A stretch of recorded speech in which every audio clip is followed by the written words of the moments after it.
where it's a therapy group where we talk about Vietnam, talk about anger, talk about here and now, how do we adjust our PTSD to our living now. I outreach, I go to veterans meetings and let them know what the Vet Center is all about, and also educate them on post-traumatic stress.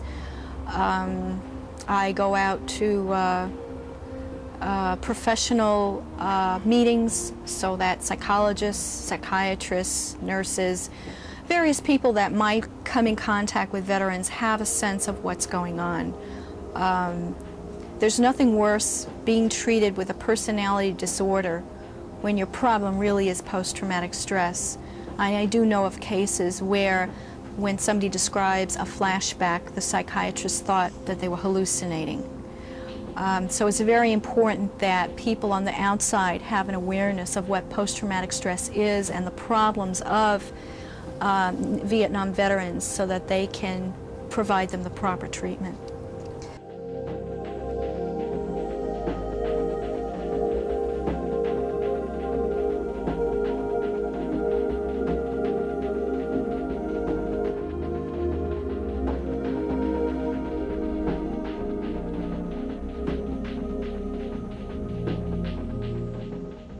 Asian Americans or Vietnam veterans are not, first of all, Vietnam veterans are not an easy group to reach. We still have people coming in with severe PTSD that never heard of the Vet Center, that just close their ears. If anything having to do with Vietnam or VA is mentioned, they close their ears. They'll tell you, I've never heard of this before.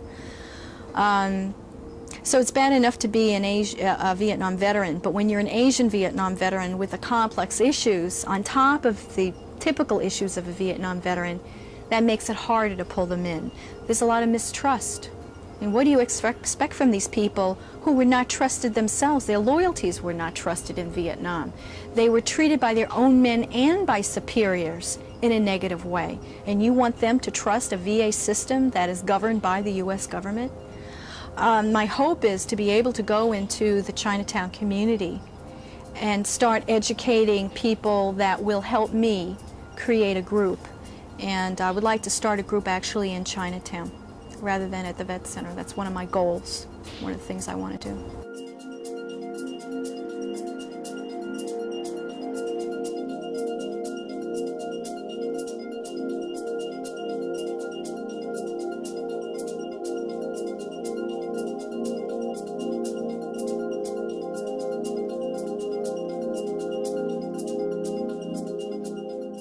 I haven't come across too many Asian American women veterans, but they're there. I know of at least 2 or 3, and that's a whole lot because we don't really know what the numbers were in Vietnam. We know 85,000 Asian Americans served during the Vietnam era time, but we don't know how many served in country and how many women and how many men. But there were enough women that I've been in touch with that we can kind of compare notes and talk about Vietnam a little bit.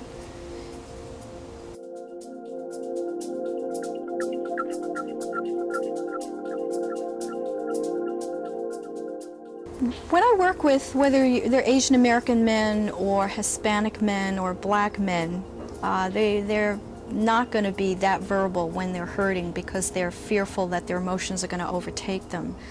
So there's a lot of trust issues in the beginning, and sometimes if I verbalize their pain, they're able to come back and go into more detail or explain it to me in their own individual way. But it's a process, and it takes a long time. It takes a lot of patience, but most of all it takes trust. I have the advantage in that I am a combat nurse who served in Vietnam, and the trust, there are some trust issues always, but it's much easier for me to gain trust from these men than it would be for someone who's never been in Vietnam. And they also see me, the nurse, as the nurturer. And some men have told me things that are unbelievable, that I know they would never tell another person. They tell me, I've never told you. Or they've seen another counselor and they'll say, I never told the other counselor this, but I'm telling you this. Just because, I think because of the nurse. You know, it's okay. They know that the nurses won't make a judgment. And being a woman also, I think, helps as well.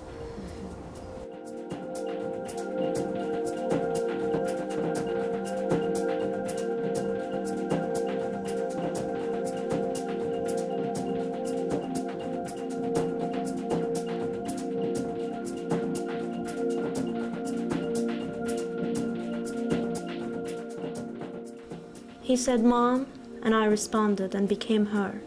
I never lied to him, and I couldn't explain that to others. I got all and more back, but the friendship only lasted a few seconds. And he called me Mary. I wished she could be there for him. I felt I was in second place, but I did the best I could, and the friendship only lasted a few seconds. And he told me, "I don't believe this. I'm dying for nothing." Then he died. Again, the friendship only lasted a few seconds.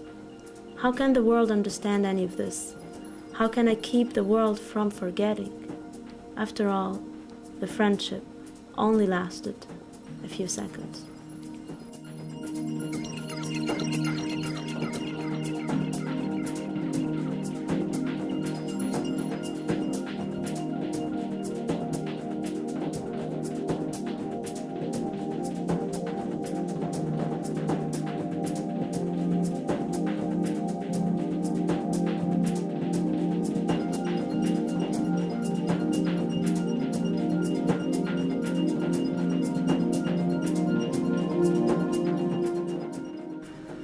I was an Asian over there, with chestnut eyes and coal black hair. John Wayne I was, in fatigues and boots, here to kill those fucking gooks. Was just a boy when I heard that term. Even today, it makes me squirm. Then I came to love those people you see. They touch my hair and say, same, Vietnamese. Was a long time before I accepted my race, my yellow skin and almond face. I've come home now, my soul's at rest, peace on earth within my breast. But for so long, I asked desperately, why'd I go and why me? The answer came like a silken dove. I went to Nam to learn to love.